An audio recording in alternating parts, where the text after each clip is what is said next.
आहे, पण आता रीतसर नियमानुसार काँग्रेसची नाव आहेत, म्हणजे काँग्रेसचं नाव आहे. तुम्ही तिघांमध्ये ठरवा कोणाला द्यायचं. हो, नाव नाही घेतलं मी. सन्मान्य सदस्य आजगावकर साहेब. सभापती महोदय, यावेळी सरकारनं जो अर्थसंकल्प सादर केलेला आहे त्यामध्ये आपल्याला असं म्हणावं लागेल की अर्थ कमी आणि संकल्प अधिक असलेला अर्थसंकल्प या ठिकाणी दिला आहे. कारण लोकने करणाऱ्या घोषणा करायच्या आणि प्रत्यक्ष निधीची तरतूद करायची नाही असे अनेकदा घडलेलं आहे.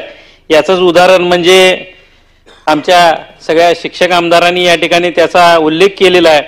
14 ऑक्टोबरचा जो आदेश काढला गेला आणि त्या संदर्भात आतापर्यंत जर बघितलं तर जवळपास 300 आंदोलनं झालेली आहेत. 127 लोकांनी आत्महत्या किंवा हार्ट अटॅकनं त्यांचा मृत्यू झालेला आहे. आणि अशा प्रकारे आदेश निघूनही त्या ठिकाणी कुठल्याही प्रकारची आर्थिक तरतूद याच्यामध्ये झालेली नाही. नुकतीच आता काळे साहेबांनी सांगितले की त्यांच्या मतदारसंघामध्ये आश्रमशाळेतल्या एका शिक्षकानं आत्महत्या केलेली आहे. माझं या ठिकाणी आशिषबाईंना विनंती आहे की 3486 कोटीची जी तरतूद केलेली आहे त्याच्यामधील काही तरतुदीचा भाग हा या टप्प्यावरच्या लोकांना त्या ठिकाणी वळवावा आणि त्यांना या ठिकाणी कारण गेले 9-10 दिवस झाले हे लोक हजारोंच्या संख्येनं आझाद मैदानावरती आंदोलन करतायत, तर त्यांचा सुद्धा या ठिकाणी गांभीर्यपूर्वक विचार व्हावा. त्याचबरोबर समग्र शिक्षण अभियानामधील दिव्यांग लोकांना कायम करण्याची संधी दिली गेली, परंतु बाकीचे जे राहिलेले लोक आहेत ते गेले 10 ते 12 वर्ष त्या ठिकाणी काम करतायत, त्यांना सुद्धा कायम करण्याची तरतूद याच्यामध्ये झाली पाहिजे. त्याचबरोबर दुसरा भाग जो आहे 1 नोव्हेंबर 2005 पूर्वी टप्प्यावरचे लोक आणि त्यानंतर ते 100% आले असे 26,000 लोक आहेत. मला वाटते गेल्या पावसाळी अधिवेशनामध्ये त्यावेळी घोषणा झाली होती की हत्ती गेला आणि शेपूट राहिले, त्यामुळे ती जी राहिलेली शेपूट आहे ती सुद्धा त्या ठिकाणी जाण्याची तरतूद या निमित्ताने या ठिकाणी व्हावी. कारण हे जे लोक आहेत 26,000 लोक 1 नोव्हेंबर 2005 पूर्वी त्यांची नेमणूक आणि टप्प्यावर ते त्यानंतर आलेले आहेत. त्याचबरोबर जर बघितलं की सेवानिवृत्त झालेले जे लोक आहेत आमचे, या सेवानिवृत्त लोकांनी त्या ठिकाणी 30-35 वर्ष नोकरी करत असताना प्रॉव्हिडंट फंडामध्ये स्वतःची जी रक्कम त्या ठिकाणी गुंतवतायत ती स्वतःचीच रक्कम त्यांना मिळण्याकरता 6-6 महिने वर्षभर त्या ठिकाणी वाट बघावी लागते. कारण सेवानिवृत्त झाल्यानंतर प्रॉव्हिडंट फंडाची जी रक्कम आहे ती खऱ्या अर्थानं लवकर मिळत नाही. ती कारण त्याच्यासाठी निधीची कुठल्याही प्रकारची तरतूद त्या ठिकाणी होत नाही असं अधिकाऱ्यांच्याकडून सांगितलं जातंय. त्यामुळे त्या तरतुदीची व्यवस्था आपण याच्यामध्ये केली गेली पाहिजे हे या ठिकाणी मी नमूद करतोय. त्याचबरोबर शिक्षकेतर कर्मचाऱ्यांना 10-20-30ची आश्वासित प्रगती योजना म्हणजे शासनाच्या सगळ्या विभागातील कर्मचाऱ्यांना या आश्वासित योजनेचा लाभ दिला गेला, परंतु शिक्षण विभाग असा आहे की हा या तरतुदीपासून अलिप्त राहिलेला आहे. त्याचबरोबर एका बाजूला आम्ही म्हणायचं की विद्यार्थ्यांचा सर्वांगीण विकास झाला पाहिजे. मग सर्वांगीण विकास जर व्हायचा असेल तर त्या ठिकाणी शाळांच्या मधून भौतिक सुविधा या उपलब्ध झाल्या पाहिजेत आणि ह्या सुविधा उपलब्ध व्हायच्या असेल तर वेतनेतर अनुदान जे आहे ते वेळेत मिळालं पाहिजे आणि चांगल्या पद्धतीने मिळाले पाहिजे. कारण या ठिकाणी जर त्या तरतुदीची व्यवस्था बघितली तर 5व्या वेतनावरती 5% दिलं जातंय. आज 7वं वेतन चालू आहे आणि या 7व्या वेतनावरती खऱ्या अर्थानं ही तरतूद वाढवली गेली पाहिजे. याची सुद्धा तरतूद या ठिकाणी होणं गरजेचं आहे. अल्पसंख्याक संस्था, ज्या अल्पसंख्याक संस्था आहेत त्या खऱ्या अर्थानं खरंच चांगल्या पद्धतीनं कार्यरत आहेत. वेगवेगळ्या समाजातल्या CSR फंडाच्या माध्यमातून त्या संस्था चांगल्या प्रकारे काम करण्याची भूमिका घेत आहेत, परंतु त्यांच्यासाठी सुद्धा खास असं अनुदान याच्यामध्ये आपण केलं पाहिजे. त्याचबरोबर RTE फी पूर्तता म्हणजे RTEची प्रतिपूर्ती जी आहे ती गेले कित्येक वर्ष या ठिकाणी झाली गेलेली नाही. आज जवळजवळ मला वाटते 1600 कोटी रुपयाची त्यांची फी. कारण गरीब आणि बहुजन समाजातल्या मुलांना काळेसाहेब की या ठिकाणी चांगल्या पद्धतीने शिक्षणाची सोय व्हावी, त्यांना सुद्धा या मोठ्या शाळेमधून शिकता यावं, CBSEचं शिक्षण घेता यावं म्हणून जवळपास 1800 कोटीची त्या ठिकाणी तरतूद करावी लागते. ही तरतूद सुद्धा याच्यामध्ये कुठेही केली गेलेली नाही. याची दखल मला वाटते या ठिकाणी आमचे मंत्री महोदय नक्कीच घेतील. आज जर बघितलं तर बरेचसे शिक्षक म्हणजे संच मान्यता झालेली नाही, शालार्थ झालेला नाही. कारण वारंवार त्या ठिकाणी अधिकाऱ्यांच्याकडे मागणी करून देखील या बाबी प्रलंबित राहत आहेत आणि ह्या प्रलंबित बाबी ज्या आहेत त्या खऱ्या अर्थानं वेळच्या वेळी झाले पाहिजे, त्याला कुठेतरी कालमर्यादा असली पाहिजे, याची सुद्धा दखल घेऊन त्यांच्यासाठी सुद्धा काही तरतूद झाली पाहिजे. आज सांगितलं जातंय की 1 तारखेला आम्ही पगार करू, परंतु आज जर बघितलं तर त्या ठिकाणी 1 तारखेला पगार होत नाहीत. 5 तारीख येते, 10 तारीख येते, तोंडावरती सण असतायत आणि अशा काळात सुद्धा त्या ठिकाणी निधीची म्हणजे अपूर्णता असल्यामुळं या ठिकाणी ह्या पगाराची तरतूद होत नाही.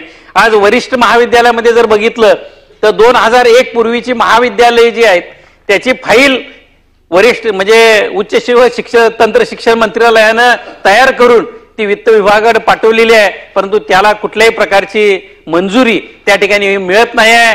वरिष्ठ महाविद्यालयातील प्राध्यापकांची भरती, आज मुलांना चांगल्या प्रकारचं जर शिक्षण द्यायचं असेल तर त्या ठिकाणी परिपूर्ण असा स्टाफ असला पाहिजे, परंतु त्या ठिकाणी त्याची कुठल्याही प्रकारची तरतूद ही त्याच्यामध्ये होत नाही आहे. त्यामुळे ह्याची सुद्धा म्हणजे 2001 पूर्वीचे कॉलेजेस असतील किंवा रिक्त पदं असतील, CHB लोकांचं वेतन असेल, याच्यासाठी सुद्धा याच्यामध्ये कुठेतरी तरतूद झाली पाहिजे. आज शेतीमध्ये AIची आता काळेसाहेबांनी उल्लेख केला की शेतीमध्ये AI तंत्रज्ञान वापरण्यासाठी 500 कोटी निधीची तरतूद केलेली आहे, परंतु दुसऱ्या बाजूला जर बघितलं तर शाळामध्ये त्या ठिकाणी कॉम्प्युटरची व्यवस्था, संगणकाची लॅबची व्यवस्था ही केली जात नाही. हे दुर्दैवानं या ठिकाणी नमूद करावंसं वाटतंय. आज जर शाळामध्ये चांगल्या प्रकारची स्वच्छतागृह असली पाहिजेत, खास करून मुलींच्यासाठी चांगल्या प्रकारची स्वच्छतागृह असली पाहिजेत, चांगल्या वर्ग खोल्या असल्या पाहिजेत, यासाठी कुठेतरी वेगळी तरतूद. आज शाळांना लाईट बिल भरण्यासाठी परिस्थिती नाही, तर त्या शाळांना सोलरची व्यवस्था, सोलर यंत्रणा बसवण्याची व्यवस्था या ठिकाणी होणं गरजेचं आहे असं मला या ठिकाणी वाटते. वाचन संस्कृती वाढवण्यासाठी, कारण आज गरज आहे वाचन संस्कृतीची.